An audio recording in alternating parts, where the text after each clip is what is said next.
Alors bonjour à tous. Comme pêcheur, lorsque vient le temps d'utiliser un poisson nageur, on est tous face au même dilemme. Soit utiliser un leurre rempli de billes qui fait du bruit dans l'eau, ou un leurre plein en bois qui ne fait pas de bruit dans l'eau. Alors dans quelles circonstances il faut utiliser un ou l'autre? À l'origine, la plupart des leurres étaient en fait de bois plein. Alors, ils ne possédaient pas de billes. Le premier à avoir des billes, c'est celui de la compagnie Cotton Cordell qui a fabriqué le Big O. Alors, pour avoir un système plus économique de fabrication, alors on a pris un leurre en plastique et pour être capable de lancer suffisamment loin, on l'a rempli de billes. L'effet secondaire, c'est que les poissons, ça a attiré les poissons. Et à partir de ce moment-là, la plupart des compagnies se sont mis à remplir leur leurre de billes pour qu'ils lancent ce message auditif.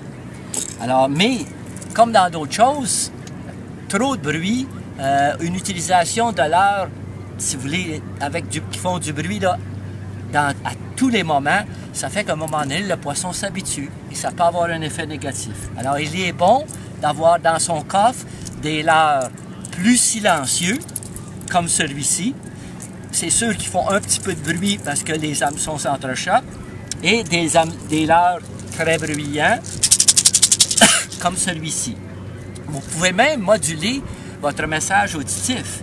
Alors, il y a des leurres qui ont plutôt un bruit sourd, comme celui-ci. Alors, sourd et profond, c'est très provoquant, ça provoque des réactions.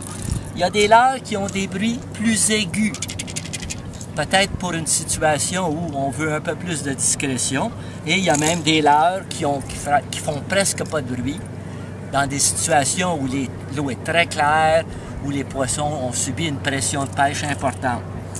Alors, la plupart des leurres que je vous montre sont des leurres trapus, mais les leurres avec billes existent aussi pour le doré dans une forme plutôt allongée, comme celui-ci. Alors, vous voyez, c'est rempli de billes. Et pour le doré, dans des eaux teintées, brouillées, c'est efficace. Alors, comme le disait mon article, le silence est d'or et le bruit est d'argent. Alors, les deux sont utiles dans le coffre du pêcheur. Alors, je vous souhaite bonne pêche et à bientôt.